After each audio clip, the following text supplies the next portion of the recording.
हाय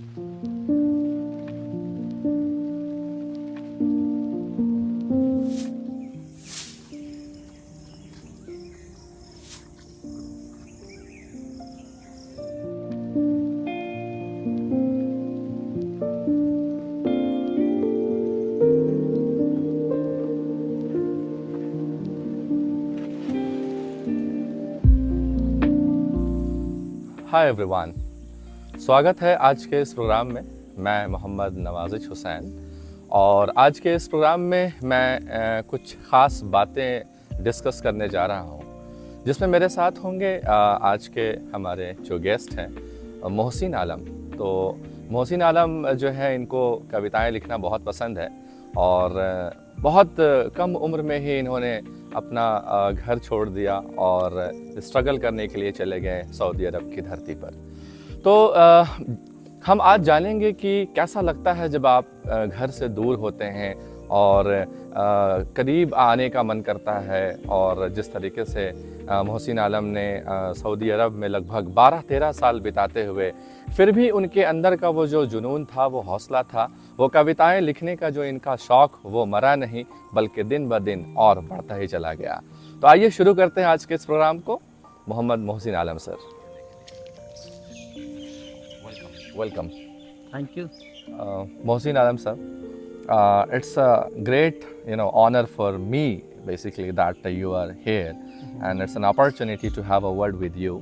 So एक वाकई मैंने देखा है कई लोगों को कि वो ज़िंदगी बस यूं ही अपना जीते हैं और फिर एक सफ़र ख़त्म हो जाता है, लेकिन आप में कुछ ऐसा बात मुझे देखने को मिल रहा है कि लगातार जो है आप लोगों को या यूथ को बेसिकली आप डिपिक्ट करते हैं और उनको इन्फ्लुएंस करने की कोशिश करते हैं।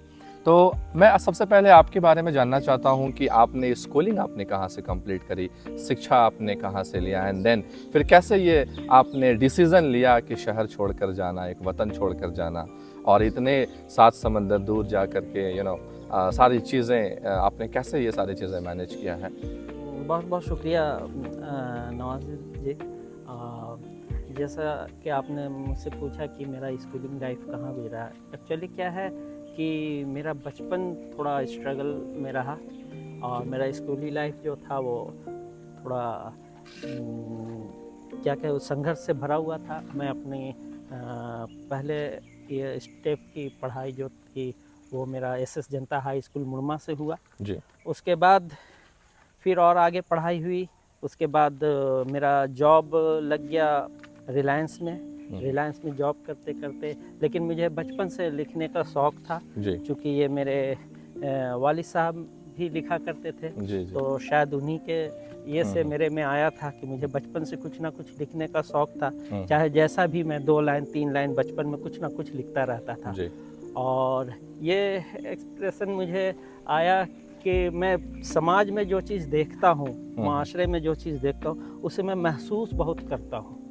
जैसे कि जो मेरे सामने बीत रहा है, मुझ पे नहीं बीत रहा है लेकिन मैं देख रहा हूँ दूसरे पे बीत रहा है, तो उसको मैं बहुत गहराई से देखना चाहता हूँ, देखता हूँ। और यही एक वजह ही मेरा एजुकेशन लेवल बहुत हाई नहीं है, मैं बहुत आगे तक नहीं पढ़ा, लेकिन ये जो मुझे सोचने समझने की जो मेरी ये थी क्वालिटी थी, वो ऊपर वाले ने मुझे दिया कि मैं लोगों की बातों को बहुत गहरे ये से समझता था और इसी से मुझे लिखने का ये आया और मैं लिखना शौक़ पैदा हुआ और लिखने लगा मैं।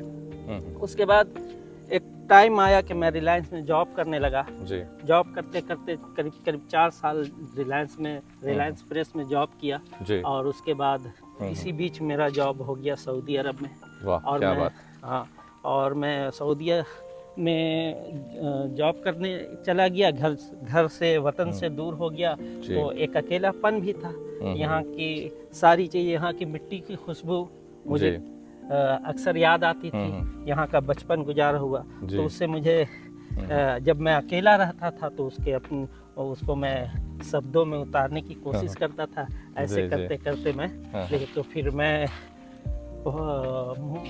वतन पर भी लिखा। जी। भारतीय हाँ, मैंने देखा हाँ, आपने वतन पे काफ़ी सारी चीज़ें लिखी हैं, साथ ही साथ आपने फार्मर्स के लाइफ के ऊपर में भी जी जी रोशनी हाँ डाला है और जी बताया है कि कितना हार्ड वर्किंग वो होते हैं जी एंड यू नो वो हम ये अनाज ग्रो करते हैं। तो आपने उनकी महसूस को जाना, आपने आर्मी जो असल हमारे समाज के रियल हीरो हैं, जी आपने उनके बारे में भी लिखा है। जी तो ये सारी चीज़ें मुझे लगता है कि ये यूथ को एक मैसेज मिलना चाहिए कि आज के इस टेक्नोलॉजी की दुनिया में जिस तरीके से लोग मोबाइल से बहुत ज़्यादा जुड़ गए हैं, तो वो वक्त नहीं निकाल पा रहे हैं चीज़ों को समझने के लिए या अपनी भावनाओं को लिखने के लिए।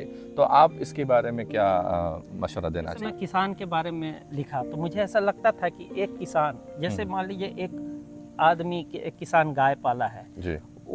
वो उसकी गाय उसको दूध देती है, वो दूध जाके बेच आता है, अपने 10 रुपये का दूध अपने खुद गाय से दूध निकाल रहा है और 10 रुपये का दूध अपने बच्चे को नहीं पिला पा रहा है, दूध उसका वो पी रहा है, तो बड़े बड़े महलों में रहते हैं। जी। तो ये चीज़ मुझे लगता था। किसानों की बात है कि जो धान उगाते हैं वो अच्छा चावल नहीं खाते, धान वो उगाते हैं, हाँ, सब्जी वो उगाते हैं, बट लेकिन वो नहीं खाते। वो खाते हैं जो छटा हुआ होता है। सही सही। अच्छे अच्छे चीज़ें वो खाते हैं, हाइजेनिक फूड उनको मिलता है जो महलों में रहते हैं। जी। तो ये लगता था कि इनको कम से कम, वो नहीं खाते तो कम से कम उनका सही उनको हक मिलना चाहिए। जी। तो जब किसानों का ये चल रहा था, संघर्ष चल रहा था, जी। वो लोग सड़क पे उतरे थे, प्रोटेस्ट कर रहे थे। प्रोटेस्ट कर रहे जी, थे, तो जी। मुझे लगा इनके लिए लिखना चाहिए। तो मैं एक पोएट्री लिखा, मैं किसान। वो आप मेरे यूट्यूब चैनल में देखिएगा, उसका मुझे बहुत अच्छा रिप्लाई भी मिला था। जी। मैं और जानना चाहूँगा कि आपने जो मनीषा वाल्मीकि की हत्या के बारे में जो अपनी भावनाओं को प्रकट किया है, वो भी बहुत हार्ट टचिंग है, और ये कहाँ से आपको ऐसा लगा कि आपको ये बताना चाहिए लोगों को या इन पर भी लिखना चाहिए? देखिए क्या है कि एक मनीषा ही नहीं है, जी। इससे पहले भी बहुत सारी घटनाएं इस तरह की बिल्कुल, हुई, दिल्ली में हुआ, फिर मुंबई में हुआ, आज भी हो रहा है। जी जी जी। तो लेकिन उस वक्त यह लगा कि एक घटना हो जाता है, उसके बाद उनके परिवार वालों को इंसाफ के लिए कितना संघर्ष करना पड़ता है। सही। जो लोग ताकतवर होते हैं, जो पहुंच वाले होते हैं, वो कैसे उनको दबाते हैं। और मैं देख रहा था वहाँ, उस वक्त जो न्यूज़ आ रहा था, मैं सऊदी में था, मैं देखता था कि कितना उनके घर वालों को उनको परेशान किया गया हक के लिए, उनको अब तक हक नहीं मिला। तो मुझे लगा कि इसीलिए मैं लिखा था मनीषा वाल्मीकि पर। और मनीषा वाल्मीकि पर लिखा, लेकिन वो पूरे देश की लड़कियों जिनके ऊपर इस तरह का जुल्म हुआ, वो सबके लिए है कि अगर आज मैं हूँ, क्या होगा, आज लोग प्रोटेस्ट कर रहे हैं, कल प्रोटेस्ट खत्म हो जाएगा, फिर सब लोग अपने अपने घर, इसी चीज़ को मैं दर्शा, फिर सब लोग अपने अपने घर चले जाएंगे, मनीषा वाल्मीकि को भूल जाएंगे, फिर कोई नई मनीषा वाल्मीकि आएगी, फिर 2 दिन हल्ला होगा, फिर ये चलता रहेगा जब तक कानून में कोई बदलाव नहीं आएगा। जब हर चीज़ के लिए कानून में बदलाव आ सकता है, आप यूसीसी ला सकते हैं, आप एनआरसी ला सकते हैं, आप किसान को कानून में बदलाव ला सकते हैं, तो इन चीज़ों में बदलाव क्यों नहीं ला सकते कानून में? तो मैं ये चीज़ बताना चाह रहा था। एक इंटरेस्टिंग चीज़ थोड़ा मैं आपसे पूछना चाहूँगा, आप जब सऊदी में रहते हैं तो आपको वो कौन सी ऐसी चीज़ बहुत मिस करती है? आप इंडिया में होते, ऐसा आप उस वक्त फील कर रहे होते हैं, तो आप शाम के वक्त क्या कर रहे होते हैं, या फिर ऐसी क्या चीज़ें हैं जो आपको बहुत आप मिस करते हैं सऊदी में जब आप होते हैं? तो हर पल, हर लम्हा, हर वो वक्त जो मुझे लगता है कि इस वक्त मुझे सऊदी, वो ऐसा हर पल है कि मुझे लगता है कि मुझे अपना देश में होना चाहिए, अपने देश, क्योंकि इस देश की बात ही कुछ, आप कहीं चले जाइए, सऊदी ही नहीं, इवन आप अमेरिका या ऑस्ट्रेलिया कहीं चले जाइए, लेकिन इस देश की मिट्टी की जो खुशबू है, और यहाँ के भले ही 1000 भाषा के बोलने वाले लोग मिल जाएंगे, 10 मजहब के मानने वाले, लेकिन हैं हम लोग एक, यहाँ का जो मेलना जुलना और यहाँ के लोगों का रहन सहन है, वो वहाँ नहीं मिलता है। बाहर का लाइफ जो है वो बहुत सेल्फिश लाइफ है, लोग मिलते हैं, फॉर्मेलिटी मिलते हैं, और फिर अपने अपने घरों में चले जाते हैं। तो हम कहते हैं सारे जहाँ से अच्छा है बिल्कुल हिंदुस्तान बिल्कुल हमारा। बिल्कुल दूसरा हिंदुस्तान शायद कहीं हो भी नहीं सकता है। बिल्कुल नहीं, बिल्कुल नहीं। ओके, एक और अहम सवाल, लाखों नहीं, करोड़ों नहीं, मुझे लगता है कि 100 करोड़ भी मैं कहूँ तो कम है, लोगों का सपना होता है अल्लाह का घर देखना।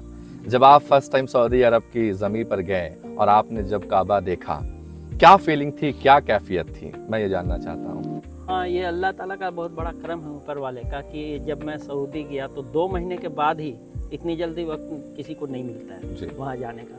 तो 2 महीने के बाद ही मुझे वहाँ जाने का मौका मिला। पहला उम्रा जब मैं किया, अप्रैल का महीना था, जी जी। 11 अप्रैल को मैं पहला उम्रा किया। हम्म, तो जब मैं पहली दफ़ा हरम में जी। पहली दफ़ा अंदर गया, जब पहली दफ़ा मेरी आँख और खाने काबा के बीच कुछ नहीं था, मेरा जी। आँख था और वो काबा था, क्या तो बात। कुछ सोचने और कुछ समझने और कुछ कहने के लायक नहीं मैं था। जी। और बस मैं ज़ारो कतार रो रहा था और मैं अल्लाह का शुक्रिया अदा कर रहा था कि जी। अल्लाह मुझ जैसे नाचीज़ को कहाँ ला के खड़ा कर दिया, वहाँ ला के खड़ा कर दिया जहाँ दुनिया का हर शख्स पहले एक बार कम से कम वहाँ आना बिल्कुल चाहता है। बिल्कुल। और मुझे वहाँ वो वक्त होता ही नहीं कुछ सोचने समझने का। ज़ारो कतार आप रो रहे होंगे, आप बगल वाले को खड़े होकर देखेंगे तो वो भी रो रहा होगा, पता नहीं क्यों रोते हैं लेकिन रो रहे हैं और अल्लाह का शुक्रिया अदा करते हैं, अपने गुनाहों की अल्लाह माफ़ी। से दुआ है सबको अल्लाह अपने घर का ज़ियारत करने की तौफीक अता आमीन आमीन। और मोहसिन भाई, मैं एक और अहम सवाल on behalf of a group of people मैं पूछना चाहूँगा कि और भी कई ऐसे जो अभी रिसेंटली माइग्रेट किए हैं दूसरे शहर की ओर या दूसरे कंट्री की ओर, तो एक बहुत बड़ी रिस्पॉन्सिबिलिटी उनके कंधे पर होती है। तो कहीं ना कहीं वो लोग, एक आत्मविश्वास उनसे टूट जाता है, बट फैमिली की अपब्रिंगिंग के लिए या फैमिली के लिए उनको उनकी खुशी के लिए घर छोड़ना पड़ता है।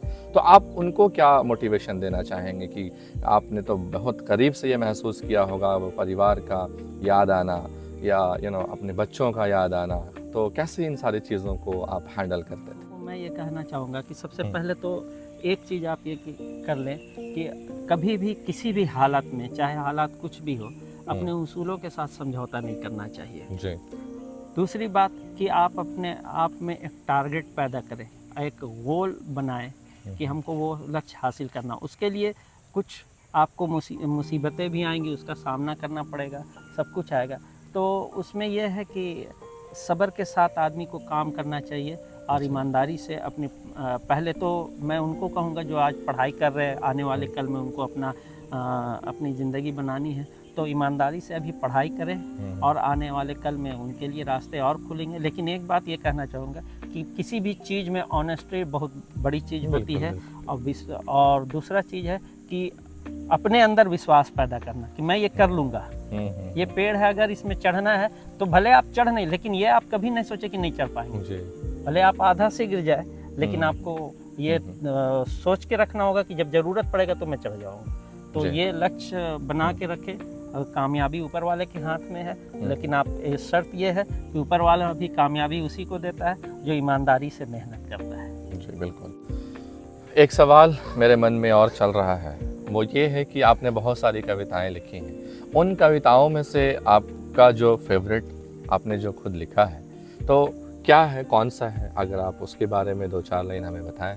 जब मेरे से पूछा जाएगा कि आपकी अच्छी कविता है कौन सी है, तो मैं कहूँगा सारी, मैं इसलिए कि मैं तारीफ करूँगा तो सारी अच्छी मेरी कविता है। लेकिन कुछ खास है जिनको मैं बहुत पसंद करता हूँ, मुझे लगता है कि मैं लिख दिया ऐसा, तो वो है एहसास, मैं दरिया हूँ, खलिश, अच्छा, ढूंढोगे तुम मुझे हर एक शय में, ये खलिश है, मेरे ख्वाब, ये सारी कविताएं हैं। मैं दरिया हूँ, मैं खुद बहुत सुनता हूँ, एहसास भी बहुत सुनता हूँ। या फिर एक कविता मैं बहुत पहले लिखा था जब मेरा यूट्यूब चैनल भी नहीं था, कि ये शबनमी की रात में चिराग ढूंढता हूँ मैं, वो पत्थरों के शहर में सुकून ढूंढता हूँ मैं, ये दाग दाग गुलशने, ये मखमली सी आंखें, ये कविताएं आप देखिएगा। क्या बात है। आज के इस ख़ास मुलाकात में मोहसिन भाई के साथ जिस तरीके की चीज़ें इन्होंने हमें बताया कि किस तरीके से इन्होंने स्ट्रगल किया, और उस स्ट्रगल के दौरान बहुत सारी चीज़ों से अल्लाह ने इनको नवाजा है। तो ये उनकी हार्डवर्क है, ये उनका सब्र है।